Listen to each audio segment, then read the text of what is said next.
Introducción de Vasily Grigorievich Chuikov, mariscal de la Unión Soviética. Tras cruzar unas primeras palabras con Vasily Zaitsev, me sorprendieron varias cosas: su modestia, la despaciosa elegancia de sus movimientos, su carácter excepcionalmente reposado y su atenta mirada. Estrechaba la mano con gran fuerza, apretando la palma como si fuera una tenaza. En ese primer encuentro, durante los días más difíciles de la defensa de la ciudad, Zaitsev me dijo: «No tenemos a dónde huir, para nosotros no hay tierra más allá del Volga». Una frase que se convirtió en un símbolo para todos los soldados del ejército número 62 que siempre la repetían. Segunda parte. Camiseta de marinero, armas de soldado. La abuela me enseñó a leer y a escribir. A los 16 años me fui a Magnitogorsk como trabajador de la construcción. Durante mi estancia ahí, terminé la educación básica y empecé a estudiar contabilidad. En 1937 me llamaron a filas. Pese a mi estatura, me aceptaron en la flota de la Armada del Pacífico, lo cual me dio una gran satisfacción. Las franjas blanquiazules de la camiseta, o como la llamábamos, la telñashka, siempre se han considerado símbolo de valor y coraje. El marinero que la viste se destaca a distancia, no pasa desapercibido, ni siquiera en el mar embravecido o en medio de la multitud. Las franjas parecen moverse con vida propia, como si el marinero llevara el océano en el pecho. Por supuesto, la camiseta de marinero no es más que algo externo, un mero objeto, pero basta con ponérsela para sentir el impulso y erguir la espalda sacando pecho. A menos que uno sea afeminado o un ser naturalmente enfermizo, al ponerse esta camiseta, algo dentro de ti te incita de inmediato a probar tu fuerza y a echar unas flexiones o levantar algunas mancuernas.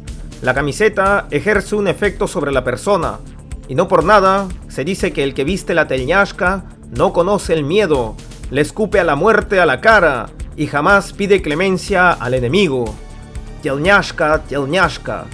Tuve la suerte de ponérmela por primera vez en el otoño de 1937 en Vladivostok. Yo y el resto de los marineros de agua dulce, miembros del Kansamol, llegamos allí tras un largo viaje por los Urales para servir en la flota del Pacífico. Durante 5 años lucí la telñashka con orgullo. Me prepararon para combatir en el mar abierto, aunque finalmente me destinaron a luchar en tierra firme. Como no podía deshacerme sin más de la telñashka, me la dejé puesta bajo el nuevo uniforme. Dicho en breve, en septiembre de 1942, mis compañeros de la Armada y yo tuvimos que quitarnos el atuendo de marinero y sustituirlo por el uniforme de soldado de la 284 División de Fusileros. Recuerdo la primera vez que vi Vladivostok como si fuera ayer. El tren en el que viajábamos los reclutas llegó a la estación el 3 de febrero de 1937, a la madrugada. La noche empezaba a retirarse y el perfil de los edificios que rodeaban la ciudad era cada vez más y más nítido. Estábamos impacientes por alejarnos de los humeantes vagones del tren y en fila de a dos nos dirigimos a paso rápido para cruzar las vías del tren. Entonces vimos el océano cubierto por una capa de hielo gris. ¿Y en dónde están las olas?, pregunté. Ninguno de nosotros había visto el océano antes. Todos proveníamos de tierra adentro. Con nosotros iba un suboficial, que se nos acercó y nos dijo: «Muy bien, charlatanes, ahora poneos en fila». Caminamos unas cuantas calles y llegamos a un portón rojo con un viejo letrero que decía «Años del cuartel», mientras que la letra B que indicaba los baños se había borrado y nadie había vuelto a pintarla. Entonces, estando en el patio, un camión se paró de repente frente de nosotros. En el asiento del copiloto iba sentado un hombre con traje de marinero y la cabeza rapada. Abrió la puerta del camión, se echó la boina hacia atrás y se quedó de pie delante de nosotros mirándonos como quien dice: «Mira, aquí están los principiantes». Se acercó a mí, me observó de arriba abajo y me preguntó: «¿Cómo ha ido el viaje, novato?». Yo le respondí que parecía que no íbamos a llegar nunca, pero aquí estamos. «Muy bien, felicidades», me contestó. «Me da la impresión de que llegaréis a ser buenos marineros». «¿Y en qué se basa para hacer ese pronóstico?», le preguntó uno de mis compañeros, Sasha Gryazev, el mismo que tenía la constitución semejante a la de un gorila. Sasha era un bromista, al igual que el marinero del camión. ¿En qué me baso?, le preguntó el marinero imitándolo. Tienes acento de campesino, le dijo. Espera que te manden a la Guba. Ahí aprenderás un poco de educación. ¿Qué es la Guba?, pregunté ingenuamente. Ah, es un lugar de retiro muy especial para marineros, respondió. Allí solamente van unos pocos privilegiados. Si quieres, tengo un amigo que puede ayudarte a organizar unas vacaciones de 5 días allí. ¿Así? ¿Y con quién tengo el gusto de hablar?, le pregunté. El marinero fingió una sorpresa y me respondió. ¿Me estás diciendo que durante el trayecto desde Jabárovsk nadie te ha informado que tendrías que entregar tu ropa de civil al asistente de la lavandería, Nikolai Kuropi? Pues ese soy yo, Nikolai Kuropi. Escuchamos atentamente sus bromas y como éramos unos inexpertos, bromeábamos con él, como si no estuviera a un par de escalones por encima de nuestra cadena de mando. Muy bien, nos dijo, no es culpa vuestra. Tendré que llamarle la atención al jefe de la estación de Jabárovsk. Ahora tengo un trabajo para vosotros. Nos acompañó hasta los baños y nos ordenó que nos quedáramos en paños menores. Un par de minutos más tarde, los marineros de agua dulce de los Urales estábamos irreconocibles. Nikolai Kuropi se llevó los fardos que contenían nuestros trajes, zapatos, camisas, y en su lugar apareció otro suboficial que se presentó como Vasily Grigorovich Ilin. Un marinero no es nada sin su telñashka, nos dijo, pero para que os quede bien, antes tenéis que lavaros y afeitaros la cabeza como si fueran monjes. La limpieza es sinónimo de la buena salud y la fuerza de un marinero. Después nos repartieron navajas de afeitar y empezamos a afeitarnos la cabeza mutuamente. Al ver los mechones de cabello cayendo a mis pies, sentí una ligera tristeza y me dije a mí mismo, adiós querida juventud. Mis compañeros empezaron a frotarse salpicando el agua, pero como no había jabón y esponja para todos, caminé de un banco a otro buscándolas como perdido. Los demás gritaban, se salpicaban y hacían la guerra de agua como si fueran unos niños del colegio. En ese momento me sentí excluido y eso me entristeció. Finalmente me dejé caer en un rincón a esperar que los demás terminasen. Después un muchacho delgado se sentó a mi lado. Tenía el cuerpo como atrofiado y lleno de bultos, y ahora puedo decir que se parecía a una soga con nudos. Se llamaba Okrim Vasichenko y era ucraniano. Bien compañero, me dijo, tenemos que lavarnos, ¿me ayudas? Después nos fuimos al sauna y posteriormente a la ducha, y al salir de los baños, el contramaestre Vasily Ilin me entregó mi telñashka. Parecía hecha a la medida de mi cuerpo. Las franjas blanquiazules amplificaban la sensación de poder y predestinación. Cuando uno la lleva puesta, es como si dijera, que ruja el mar, yo resistiré. El contramaestre Ilin tenía razón. La telñashka lo invita a uno a ponerse constantemente a prueba. Tras 5 años de servicio en la Armada, pasé a fusilero de infantería. Y esto ocurrió de la siguiente manera, ya que la guerra había estallado un año antes, y después de mucho solicitar que me enviaran al frente, me incluyeron por fin en una lista de marineros que iban a ser transferidos a la infantería. Para entonces ya había obtenido el rango de primer contramaestre, que en el Ejército Rojo equivalía al teniente de primera. Recuerdo que me subieron a un tren rumbo al oeste junto con el resto de marineros que había solicitado entrar en combate. Durante el viaje, largo y tedioso, las ruedas del tren no dejaban de tambalear. Yo no veía la hora de llegar a mi destino y la lentitud del tren me exasperaba.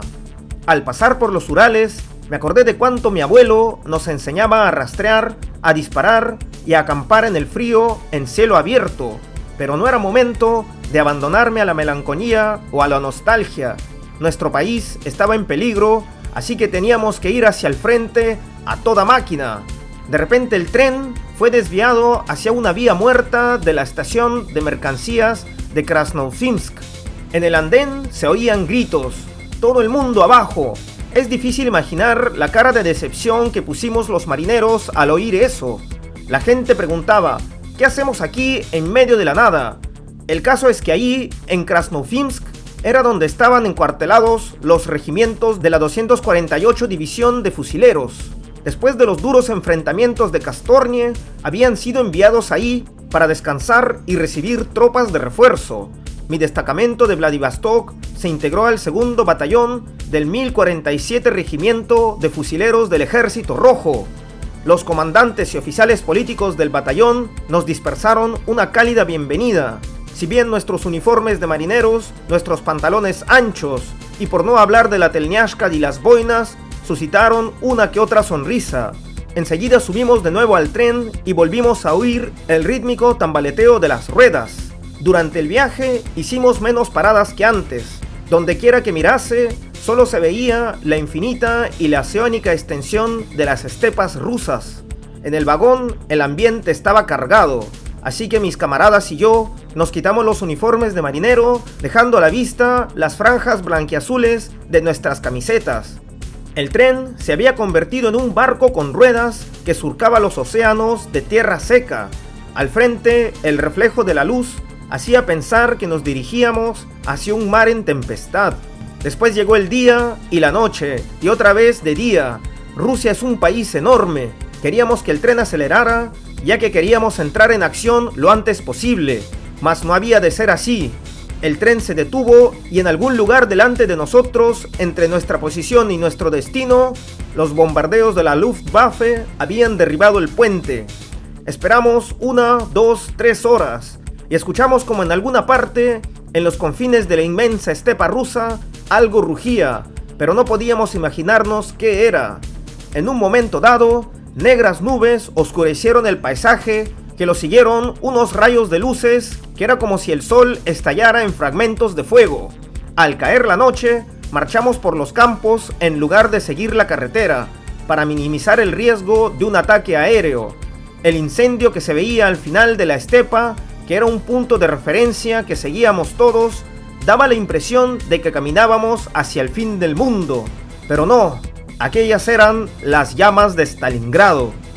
A medida que se hacía de día, el sol oscurecía las rojas llamas del horizonte, pero las nubes de color carmín oscuro se hacían más y más gruesas. Era como si un enorme volcán hubiera entrado en erupción y escupiera humo y lava. Cuando los rayos del sol atravesaban las nubes, se veían puntos en el cielo como un enjambre de moscas. El comandante de la compañía, el teniente Balshapov, me tendió sus binoculares. Miré y no pude creer lo que veía. Esos puntos negros resultaron ser aviones de la Luftwaffe, Stukas, Henkels y ME-109. Era como si se hubiera reunido toda la fuerza aérea alemana. Estos sobrevolaban la ciudad en forma de 3 y hasta en 4 capas, dejando caer una larga hilera de bombas explosivas, mientras que los bombarderos en picado eran responsables de las explosiones en el suelo. Al mismo tiempo, columnas de polvo rojizo se levantaban a cientos de metros en el aire. Estábamos desconcentrados. Era imposible que nuestros camaradas siguieran luchando así. ¿Cómo resistir y luchar en medio de ese infierno? No podíamos ni imaginar cómo tan siquiera se podía respirar en ese ambiente. Era imposible que alguien sobreviviera ahí.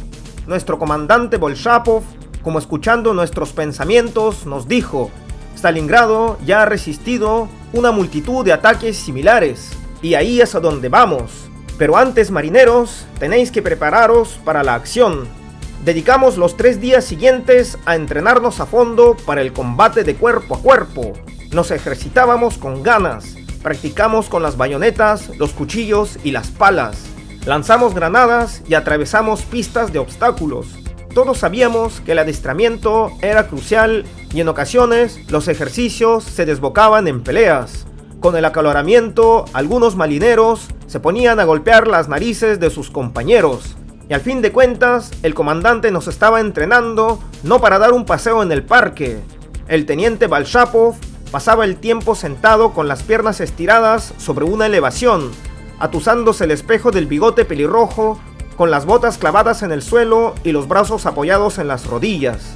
Evidentemente estaba satisfecho. El entrenamiento seguía el curso previsto. En poco tiempo habíamos aprendido a cazar las granadas a vuelo y arrojarlas de vueltas a las trincheras, donde unos espantapájaros hacían las veces de alemanes.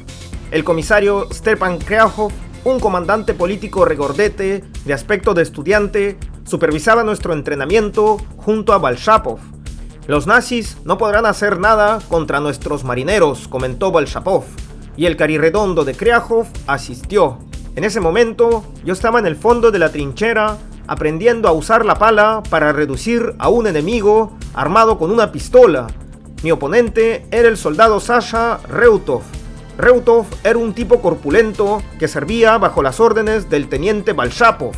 Los demás marineros nos estaban observando desde un terraplén cercano. Reutov se las arregló para desenfundar y vaciar un cargador entero contra mí. Las balas, claro está, eran de fogueo. Para aprender a hacer el ejercicio, todos teníamos que pasar por la trinchera y probar suerte. En la segunda ronda, sin embargo, las víctimas fueron muy pocas. Durante los entrenamientos, llegó un coche de oficiales con unos banderines ondeando sobre el capó. De su interior salió un hombre bajito y de aire frágil, con unos rombos de color carmín en el cuello de la guerrera. Era el comandante, el comisario de la brigada, Konstantin Terienkovich Zubkov. En ese momento fumaba tranquilamente un cigarrillo con la mirada fija en el centro del círculo de los soldados, en donde habían un par de hombres luchando. Era el teniente Balshapov, que en ese momento estaba defendiéndose del guardiamarina Rovnov. El guardiamarina era a todas luces más fuerte que el teniente y lo aventajaba unos 15 centímetros de altura. El teniente Balshapov estaba sudando sangre, pero su entrenamiento y sus capacidades defensivas lo hacían prácticamente invulnerable. Balshapov saltaba como un muelle y rechazaba todos los ataques de su oponente. Entonces todo volvía a empezar y ciertamente el combate parecía que terminaría en tablas, y al final nadie habría podido predecir quién habría de ser el ganador. Los marineros animaban al guardiamarina, pero los infantes estábamos convencidos de que el marinero no tenía ninguna posibilidad en vencer al teniente Balshapov. Y en eso los contendientes forcejearon de nuevo, se agarraban de la pechera con el rostro congestionado. De pronto, Balshapov le pisó los bajos del pantalón al guardiamarina, lo que por consiguiente este no pudo moverse. Acto seguido lo empujó con el hombro y Rovnov cayó al suelo. Después, el teniente Balshapov se restregó el sudor de la frente. Esos malditos pantalones pueden costaros la vida. En ese momento, Balshapov reparó en el comisario de brigada que los estaba observando y mandó a la compañía a ponerse en firmes. «Descansen», dijo Zubkov. «Todavía no han recibido el uniforme del ejército». Balshapov quería ahorrarnos la reprimenda del comisario de brigada, pero no tenía más opción que decir la verdad. «Los marineros han recibido los uniformes, señor, pero todavía no han tenido ocasión de cambiarse». Todos esperamos la respuesta del comisario de brigada, quien dio una calada a su cigarrillo y exhaló una nube de humo y nos miró en silencio, mientras que nos preguntábamos qué estaría esperando, pero nadie se atrevía a decir nada. Y por fin, el comisario dejó caer la ceniza del cigarrillo y dijo: «Veo que les da pena deshacerse de sus uniformes de la armada, ¿verdad? ¿Y qué me dicen de los buques que durante tanto tiempo han sido su hogar? ¿De verdad desean dejarlos?». Al comisario de brigada se le había puesto la cara blanca, mientras que con la mano izquierda se arreglaba el cinturón. Luego, respondiéndose a sí mismo, nos dijo: «Han abandonado ustedes el nido, se han marchado, pero no han sido olvidados. Sus viejos comandantes todavía piensan en ustedes. Los han mandado aquí en calidad de dignos hijos de la flota del Pacífico, hombres heroicos y disciplinados. ¿Qué ha sido, pues, de esa disciplina?». Permanecimos en pie, callados y dolidos. Comprendimos que el comisario de brigada tenía razón. A lo lejos, Stalingrado estaba en llamas, el humo negro se alzaba sobre la ciudad formando una columna, mientras que la artillería era machacada en tierra por los aviones del enemigo que dejaban caer sus bombas sin piedad. La emergencia a la que nos enfrentábamos convertía el obstinado orgullo que sentíamos por nuestros uniformes en algo irreverente. Una hora después nos habíamos cambiado y ya éramos soldados del Ejército Rojo. Los uniformes no eran de nuestra talla y nos resultaban incómodos, pero al menos podíamos seguir llevando la telñashka bajo la guerrera. Quiero invitarles a todos a inscribirse a mi canal de Telegram, ya que la censura no me permite mostrar cierto contenido visual que me gustaría compartir con todos. Por eso les invito a inscribirse a mi canal de Telegram para poder recibir las noticias en primera instancia de este canal. Si esta historia te ha impactado coméntala y compártela, así como también no te olvides de poner la campanita y darle el pulgar arriba. Yo soy Alex Tar y esta ha sido otra historia real del Frente Oriental en la Segunda Guerra Mundial.